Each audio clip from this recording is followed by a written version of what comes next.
الحمدللہ والصلاۃ والسلام علی رسول اللہ۔ عیسیٰ علیہ السلام بڑے ہوئے، سبت کا دن تھا، یہ دن جس میں پوری طریقے سے آرام کیا جاتا ہے، نہ تو آگ جلائی جا سکتی ہے، نہ بجھائی جا سکتی ہے، نہ ہی عورتیں اپنا بال جھاڑ سکتی ہیں۔ موسیٰ علیہ السلام نے لوگوں کو حکم دیا تھا کہ جو سنیچر کا دن ہے اس میں اللہ تعالیٰ کی عبادت کی جائے، لیکن سبت کے پیچھے جو مقصد تھا وہ جا چکا تھا اور یہودیوں کے دل میں صرف نام باقی رہ گیا تھا۔ وہ یہ سمجھتے تھے کہ سبت تو جنت میں ہے اور صرف بنو اسرائیل کو اللہ تعالیٰ نے چنا ہے سبت منانے کے لیے۔ ان لوگوں نے سینکڑوں چیزیں اس دن حرام قرار دی تھی، یہاں تک کہ وہ اپنا بچاؤ تک نہیں کرتے تھے، اور اگر کوئی بیمار ہو اور بہت بری حالت میں ہو تو اس کے لیے کسی ڈاکٹر کو بھی نہیں بلاتے تھے۔ اس منافقت کے ساتھ وہ اپنی زندگی جی رہے تھے، حالانکہ ان کی ذمہ داری تھی کہ وہ اس حکم کی حفاظت کریں۔ وہ ہمیشہ اسے بیچنے کے لیے تیار رہتے تھے جب ان کے ذاتی مفاد پر نقصان پہنچ رہا ہو یا تو انہیں کچھ اپنے لیے حاصل کرنا ہوتا تھا۔ مثلا ایک حکم تھا جس میں 1000 یارڈ سے زیادہ کا سفر سبت کے دن منع تھا، تو اس حال میں ہم ان لوگوں سے کیا امید رکھ سکتے تھے؟ تو وہ کرتے یہ تھے کہ ایک دن پہلے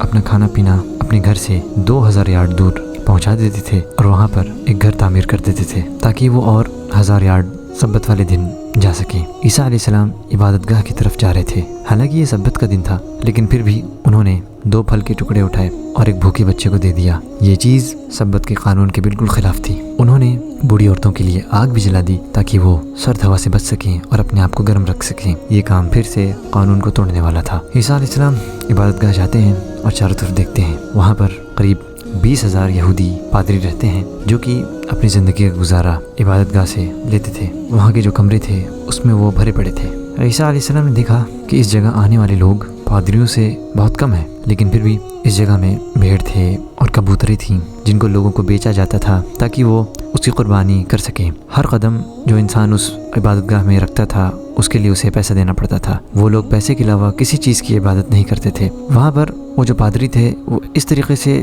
اپنا برتاؤ کرتے تھے جیسے کہ وہ ایک بازار ہے۔ ان میں سے 2 گروہ جو فیریسیز اور سیڈوسیز کا تھا وہ ہمیشہ آپس میں جھگڑتے تھے۔ عیسیٰ علیہ السلام ایک جگہ گئے اور وہاں انہوں نے دیکھا کہ جو غریب لوگ بھیڑ یا کبوتر نہیں خرید پاتے تھے انہیں مکھیوں کی طرح بھگا دیا جاتا تھا۔ عیسیٰ علیہ السلام بہت زیادہ چونکے کہ آخر یہ پادری اس عبادت گاہ کے اندر اتنی ساری چیزوں کو جلاتے ہیں اور باہر ہزاروں لوگ بھوکے پڑے ہیں۔ اس رات 2 نبی یحییٰ علیہ السلام اور زکریا علیہ السلام کا قتل کر دیا گیا۔ اسی رات عیسیٰ علیہ السلام پر وحی نازل ہوئی، اللہ تعالیٰ نے انہیں حکم دیا کہ وہ بنو اسرائیل کو دعوت دیں۔ عیسیٰ علیہ السلام کے لیے آرام کی زندگی ختم ہو گئی تھی اور عبادت اور جد و جہد کا دروازہ کھل گیا تھا۔ آج کا یہ پارٹی ختم ہوتا ہے، انشاءاللہ آگے ہم اس کو جاری رکھیں گے۔ جزاکم اللہ خیرہ۔ السلام علیکم ورحمۃ اللہ وبرکاتہ۔